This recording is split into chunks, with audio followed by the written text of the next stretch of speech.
You're cursed, so you better get out of this house soon. A few days ago, my mother-in-law, Vicky, treated me like I was the one who was cursed and kicked me out of her house.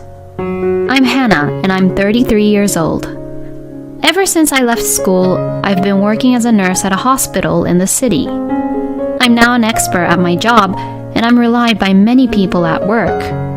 My husband's name is Mike. We met when I was working at the hospital where he was brought in after an accident. We hit it off right away, partly because we were close in age. He kept in touch with me after he got discharged from the hospital, and we began to date. I became more and more attracted to the cheerful and kind Mike. I want you to take care of me from now on. Mike smiles mischievously as he says that. Oh, what are you saying?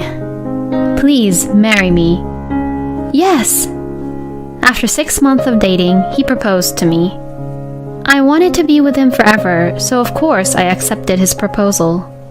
One day, a few days after his proposal, Mike called me out to consult with me. What's wrong? You look so serious. Actually, I didn't tell you this, but I resigned from where I worked the other day. Huh? Why? I'm going to be taking over my father's company anyways in the future. If that happens, then I wouldn't be able to do whatever I want.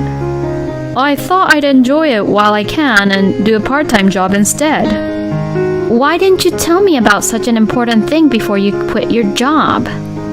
I'm sorry, but I don't think it was that big of a deal. When the time comes, my father will probably ask me to take over the company. So until then, I'm gonna take it easy. When the time is right? Are you sure that you can run a company that easily? I'll be able to manage it somehow.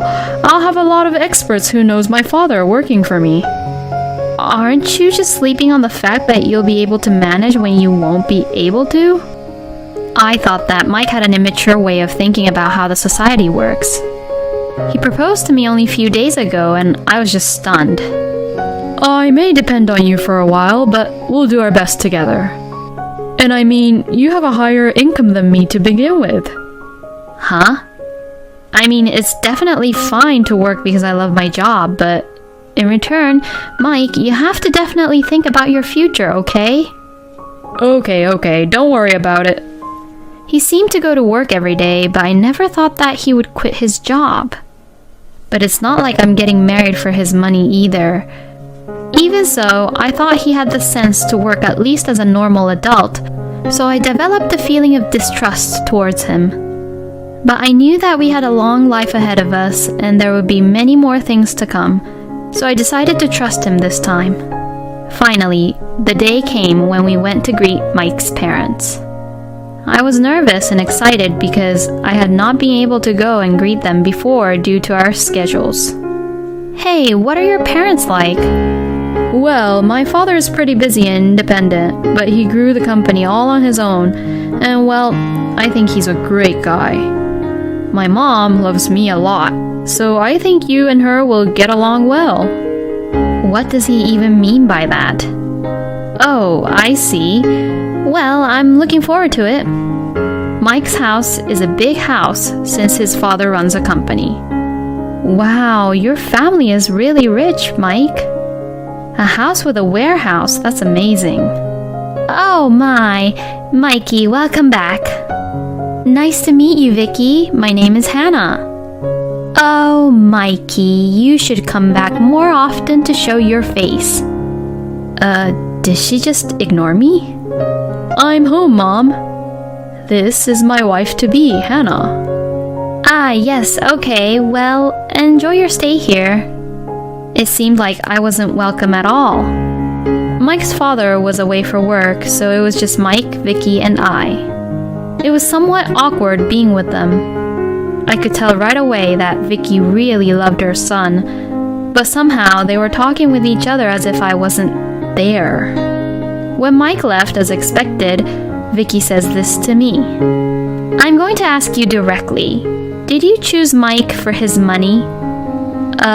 Excuse me? You know, you can fool Mike, but not me. That's not... don't you dare think about doing anything to my son or my family, okay? On the way home, Mike suggested that we should live together with his family. You and Mom seem to get along well with each other, and wouldn't it be more convenient for us to live together with them after our marriage? Besides, my father and mother don't actually get along very well, and I think it would be reassuring to have you with us. In return, when we have enough money saved up, we will definitely buy a new house and live together. I wanted to fulfill Mike's wishes if I could, but considering the earlier exchange I had with Vicky, it was something I just didn't want to do. But after all, we are the ones getting married, so why don't the two of us just live on our own away from your parents first? We'll think about whether or not we'll live together in the future at that time.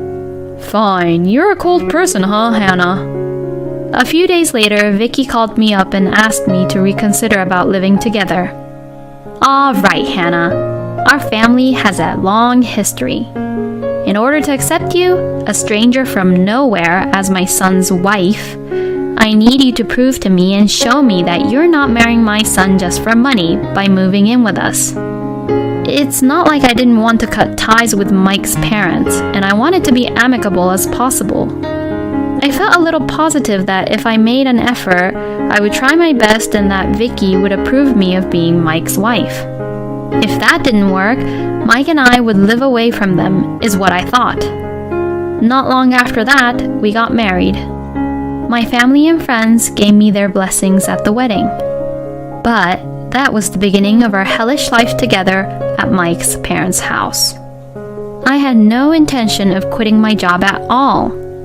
But I was checked by Vicky one by one about cleaning the house early in the morning, doing laundry even on my days off, and preparing meals. Oh, you can't even cook very well? What a troublesome wife you are. You could have at least bought some side dishes. Huh, I think it's delicious. Is she bullying me? On the days after the night shift, my body was so tired from work that I would pass out by evening.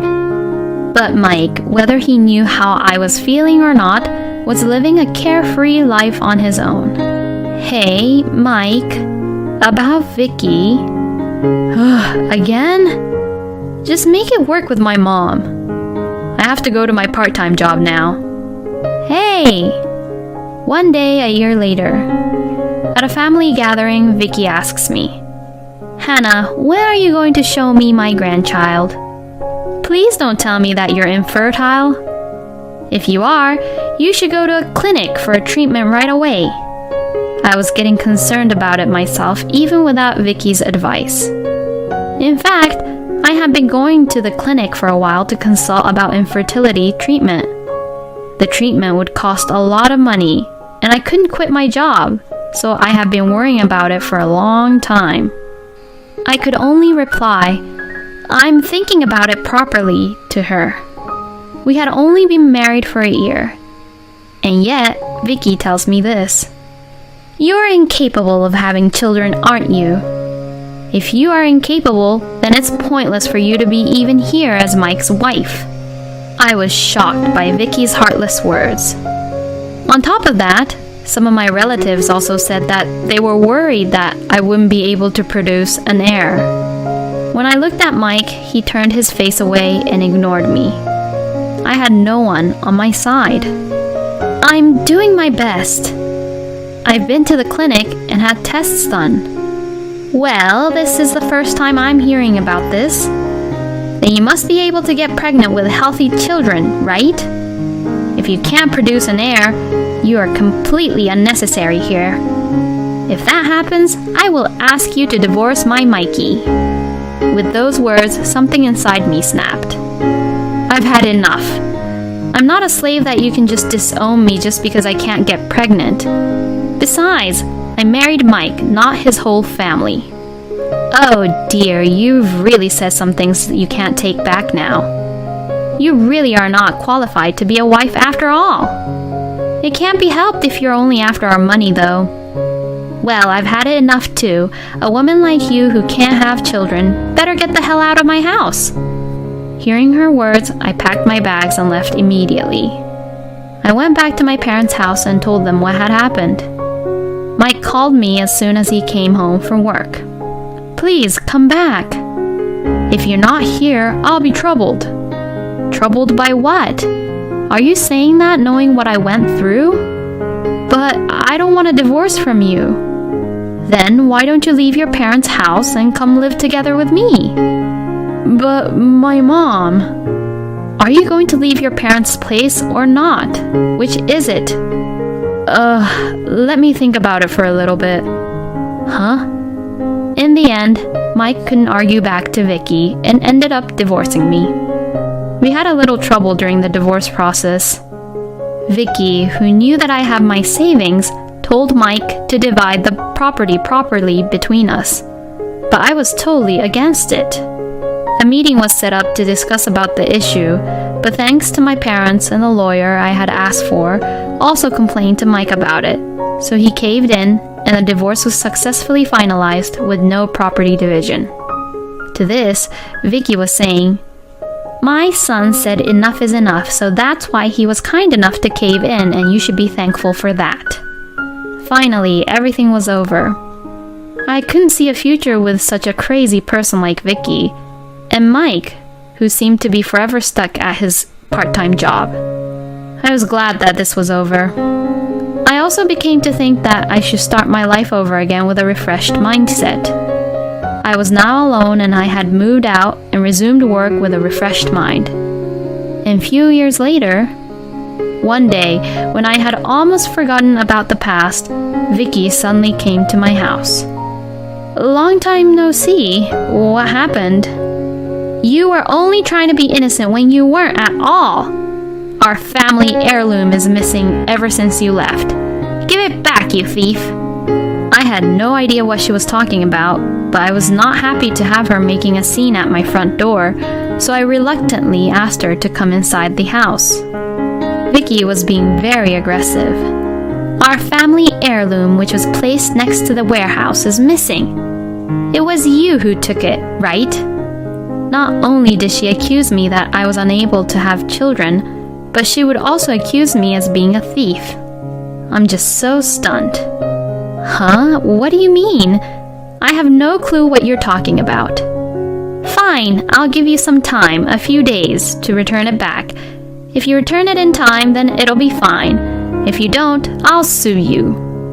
Vicky finally left after saying that. I had no idea what was going on, and all I was left with was a feeling of discomfort. There certainly seemed to be a lot of important things in that huge house, but I had no interest in them at all, so I didn't even take a closer look. Of course, I had no idea how much they were worth for, and there was no way I was going to take it. And she just suddenly treats me like a thief. After that, Mike called me in a panic. "I'm so sorry, Hannah. I think my mother visited you, but it was a mistake about the family heirloom being stolen. I'm really sorry about this." He told me this over the phone and hung up. Exhausted by this turn of events, I lied on the sofa. A few hours later, the doorbell rang, and both Vicky and Mike came in together. "I know you're in there. Come on out." "Come out, you cursed one. Give me back what you stole from me.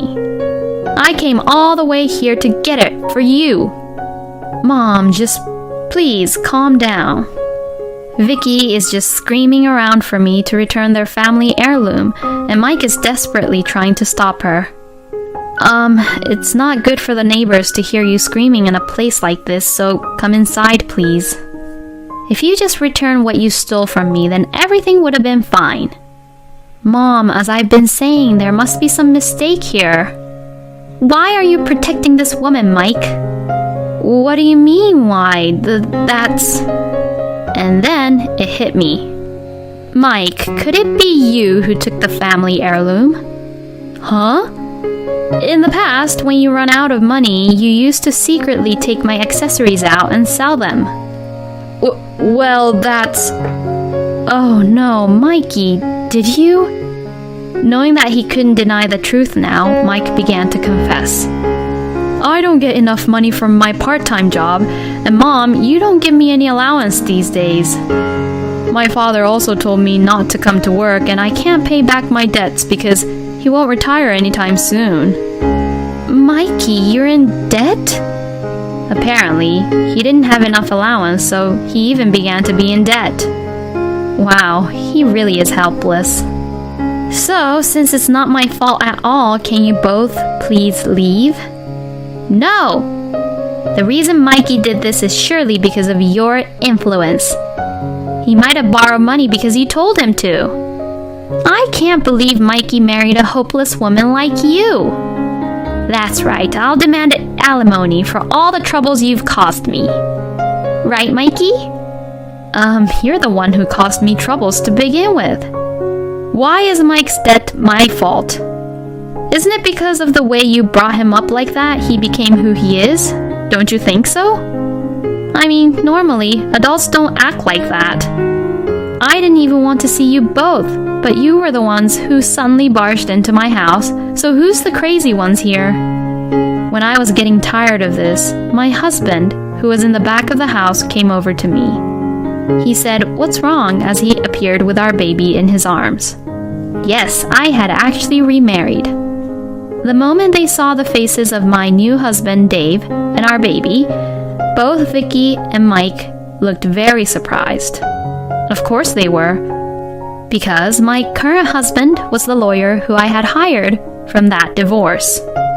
Later, I met him coincidentally through a friend who was that lawyer who helped me at that time. Dave, who knew the personalities of my former in-laws, and Mike, was worried about me and had helped me in many ways. When I talked to him, we had the same interests, and above all, he was a really reliable man. 6 months later, we got married. Oh, hi, it's been a while. Both Mike and Vicky were stunned by Dave holding a baby. A baby? No way. Why did you barge in here without any permission? I heard a little about this before, but are you still living without any proper income from a company? It's none of your business. If it's none of my business, then get out. Hannah is my precious wife. Ugh. As Mike got silenced by Dave, Vicky says this. What's wrong with him being unemployed? Mom, stop treating me like I'm unemployed. My husband sighs loudly, and this makes our daughter cry. You do know that I'm a lawyer, right? If you make any more ludicrous accusations, I will proceed this to the court to take legal action. Let's start with breaking and entering.